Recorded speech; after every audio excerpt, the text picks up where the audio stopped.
माननीय विधायक जी, मेरा आपसे सवाल है कि आप राजनीति में आए, आपने इतना बड़ा मुकाम हासिल किया है, इसमें आपके क्या क्या संघर्ष रहे? सबसे पहले तो मैं तुम्हें और तुम्हारे दोस्तों को मैं ये धन्यवाद करना चाहूँगा कि आप लोग पटना विधानसभा से चल कर के लखनऊ हमारे आवास पे आए। इसके लिए बहुत बहुत तुम्हें धन्यवाद है कि आपके अंदर, आपके मन में ये सवाल पैदा हुआ कि हम अपने विधायक के यहाँ जा कर के ये देखना चाहेंगे कि हमारे विधायक कहाँ रहते हैं, क्या करते हैं, किस बिल्डिंग में जाते हैं। जो आपका सवाल है, ये मेरे जीवन का शुरुआती दौर था। मेरे माता पिता दोनों प्राथमिक में टीचर थे और किसी सरकारी टूर पर वो घूमने आए थे और उसी दौरान मुझे ये सौभाग्य मिला कि हम दारुल सफा में गए और दारुल सफा में वहाँ जब पहली बार लिफ्ट से हम ऊपर गए तो मेरे लिए वो एक अनोखा अनुभव था। और जब ऊपर के बिल्डिंग में गए, जब मैं घूमा और घूमने के बाद किसी माननीय विधायक जी का एक बर्थडे मन रहा था, तो मुझे लगा कि हमारा भी बर्थडे इस बिल्डिंग में होना चाहिए। ये पहली कड़ी वहाँ से थी और मैंने ये सपना देखा तो वहाँ से। प्रदेश में उस वक्त ऊंच नीच, छुआछूत, जातवाद, भेदभाव, धीरे धीरे मुझे भी उन चीज़ों का एहसास हुआ कि प्रदेश में जातिवाद कितना है। तब तक हम हाई स्कूल में आ गए थे। हाई स्कूल में आते आते मुझे बहुजन नायक मानवर कांशीराम जी का सानिध्य प्राप्त हुआ। उनका मुझे कैडर मिला और कैडर के माध्यम से मैंने समाज को समझना सीखा कि समाज में कितनी ज़्यादा आडंबर है, पाखंड है, फिर कितने लोगों को सिर्फ इंसान बनाया था, लेकिन यहाँ के लोगों ने लोगों को बांट दिया, नफरत पैदा कर दी। धीरे धीरे उस सामाजिक परिवर्तन, सामाजिक न्याय, इन सब पर मेरा मन आगे बढ़ने के लिए लगा रहा। उसी बीच मैंने NIFT में मेरा सिलेक्शन हुआ 91 में, नेशनल इंस्टीट्यूट फैशन टेक्नोलॉजी में, जिसमें 2.5 साल मुझे इंडिया में रहना था, 1 साल मुझे रूस में रहना था। लेकिन हमारी जो लड़ाई थी, वो लड़ाई का उद्देश्य मेरा पूरा उस नौकरी से नहीं हो रहा था। आज तनख्वाह तो बहुत होती, बहुत पैसा मेरे पास होता, क्योंकि मुझे लगता है 6 से 7 लाख रुपए मेरी मासिक पेंशन, मासिक मेरी तनख्वाह होती, वेतन होता मेरा। लेकिन उससे मेरा उद्देश्य पूर्ण नहीं हो रहा था कि सामाजिक परिवर्तन की लड़ाई के लिए। मैंने उस जॉब को छोड़ा। जॉब को छोड़ने के बाद फिर मुझे लगा कि मैं डॉक्टरेट के पेशे में जाऊं, लेकिन मेरा कुछ नंबर से मैं डॉक्टर नहीं बन पाया। फिर हमें लगा कि अब ज़्यादा समय इधर बर्बाद नहीं करना, तो हमने कम से कम, मेरे माता पिता शिक्षक हैं, तो हम कम से कम इतनी शिक्षा ग्रहण कर लें जिससे कि हम शिक्षक तो हो ही जाएं। तो इसी कड़ी में फिर हमने MSc किया। और जब मैंने MSc किया था तो मेरे जो टीचर थे, HOD जो मेरे थे, हेड ऑफ द डिपार्टमेंट, उन्होंने मुझे कहा कि आपको मैं यहीं पे असिस्टेंट प्रोफेसर के लिए ज्वाइन करा देता हूँ, मेरे अंडर में आप PhD कर लेना। लेकिन फिर पता नहीं मेरे मन में वो सपना पुनः याद आ गया कि मुझे दारुल सफा जाना है। गांव आया, मैंने विभाग टिप्पणियां की। सबसे पहली सीढ़ी मेरे जीवन की थी ग्राम प्रधान का चुनाव, और मुझे जनता से इतना अपार स्नेह मिला, मुझे लोगों ने समझने का प्रयास किया। मैंने विभाग टिप्पणियां की न्याय के लिए, सामाजिक न्याय के लिए, रोजगार के लिए, उनके कई विकास कार्यों के लिए। और मेरा पहला आंदोलन था जो मोतीगंज है, यहाँ पे बहुत ज़्यादा पानी भरा रहता था, PWD विभाग नहीं सुनता था। चाहे वो गर्मी हो, सर्दी हो, बरसात हो, हर बार मेरे छात्रों को, छात्राओं को, किसानों को, नौजवानों को, जो उस रास्ते को इस्तेमाल करते थे, प्रयोग करते थे, वो सारे के सारे वहाँ बहुत परेशान होते थे।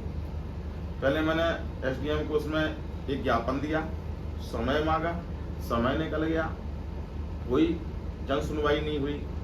तखत डाल करके मैं वहाँ बैठ गया और पुलिस आई, मुझे बहुत धमकाने का प्रयास किया। लेकिन हमने कहा कि आज तो हम, ये मेरा अधिकार है, ये अधिकार है, हम सबके पास ये अधिकार है कि अपनी समस्या को प्रदेश के प्रशासन के सामने हम ले जाएं। क्योंकि समस्या वो बहुत जंगल थी। मैंने कहा कि आप मुझे मारो, पीटो, जेल में डालो, कुछ भी करो, लेकिन मैं तब तक नहीं यहाँ से उठूंगा जब तक कि आप मुझे आश्वासन नहीं देंगे कि ये कितनी देर में, कितने दिन में ये रोड बनेगी। प्रशासन मेरी बात से सहमत हुआ और सहमत होने के बाद कुछ घंटों में उसमें अध्याय पड़ने लगे, राबिश पड़ने लगी और चलने योग्य वो रास्ता बनाई। ये मेरा जीवन का पहला एक आंदोलन था। प्रधानी के कार्यकाल के बाद मैं बहुजन समाज पार्टी का सक्रिय कार्यकर्ता बन गया। कई साल तक मैं जनपद इटावा का जिलाध्यक्ष रहा। तो आदरणीय बहन जी ने हमें 2012 में विधानसभा का टिकट दिया। जनता ने एक बार मुझे बहुत अपार स्नेह दिया, लेकिन हम कुछ मतों से हार गए। संघर्ष मेरा जारी था, कभी हिम्मत नहीं हारी। मेरा लक्ष्य बहुत क्लियर था, मेरा लक्ष्य क्लियर था, मेरा निशाना क्लियर था। मैंने और लोगों से अपना जनसंपर्क बढ़ाया, अपनी योजनाएं बताई कि हम आपके साथ ये क्या करेंगे। 17 में बहन जी ने मुझे फिर टिकट दिया, लेकिन दुर्भाग्यवश मैं चुनाव नहीं जीत पाया। इस चुनाव में मेरी माँ को थोड़ा शौक हुआ। माँ मेरी बीमार पड़ी, 2.5 साल लगातार उन्हें ऑक्सीजन पे मैंने रखा और मैंने तब ये निश्चय कर लिया था कि मेरे लिए केवल मेरी माँ है और माँ के अलावा दुनिया में मेरे पास कोई नहीं है। जब तक कि इनका इंतकाल नहीं हो जाता तब तक मैं सिर्फ इनकी सेवा करूंगा, कोई राजी नहीं। सन 19 में हमारी माँ का देहावसान हो गया। थोड़ा अच्छा नहीं लगा। सबकी माँ जब जाती हैं तो सबको अच्छा नहीं लगता, मुझे भी नहीं अच्छा लगा, लेकिन ये दुनिया का सत्य है, प्रकृति का सत्य है कि जो पैदा हुआ है उसे एक दिन जाना है। हमने भी अपने आप को संयमित किया और फिर से हमने अपना जनसंपर्क बढ़ाया और जनसंपर्क के साथ साथ जनपद इटावा में समाजवादी पार्टी की तरफ से हमें एक बार पुनः अवसर मिला। समाजवादी पार्टी के राष्ट्रीय अध्यक्ष आदरणीय इस प्रदेश के युवाओं की धड़कन है, वो योग भी हैं, बहुत विद्वान है और जिस तरीके से प्रदेश में जो जन कल्याणकारी योजनाएं आदरणीय अखिलेश जी लेके आए थे, इस प्रदेश के नौजवानों के लिए जिस तरीके से वो डिजिटल क्रांति के लिए लैपटॉप लेके आए थे, हमारी बेटियों के लिए शिक्षा फ्री की थी, उनको गांव से विद्यालय तक आने के लिए साइकिल देने का काम किया। ऐसी जन कल्याणकारी योजनाएं जो समाजवादी पार्टी के राष्ट्रीय अध्यक्ष उत्तर प्रदेश के पूर्व मुख्यमंत्री, उनकी योजनाओं से प्रभावित होकर के, उनके जन लोक कल्याणकारी नीतियों से मैं प्रभावित होकर के मैंने समाजवादी पार्टी को ज्वाइन किया।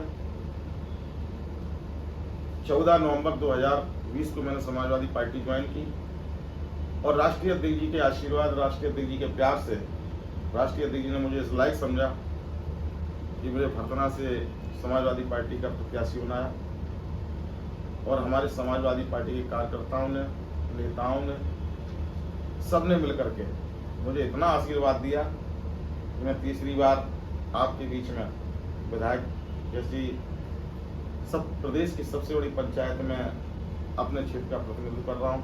ये मेरा राजनीति का संघर्ष और ये मेरा मुकाम हासिल हुआ। इसके साथ साथ मेरा लक्ष्य बहुत क्लियर था और शायद मैं उस लक्ष्य की वजह से ही आज आप सबके बीच में बैठा हूँ, प्रदेश की सबसे बड़ी पंचायत। और कुछ नहीं दीजिए। थैंक्स। धन्यवाद।